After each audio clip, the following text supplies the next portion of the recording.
Minions and Monsters continues the mythology of the minions looking for the biggest and baddest boss to serve.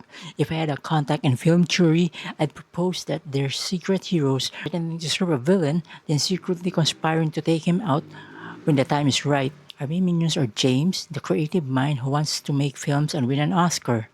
Henry, his BFF, and Ride or Die. Ed, who has a hearing problem and communicates with signs. And Dick, who's plainly, well, a dick. After getting movie advice from their friend director Max, who's literally a Mario skin swap, they try to summon a Cthulhu type monster only to end up with something that looks like Grogu and has a Cartman like voice named Gumi.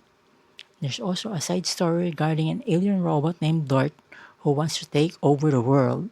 That's all I can say without giving spoilers. And look, I know I'm not the target demographic for this film, but I was moderately entertained. I also finished the film and was rarely bored.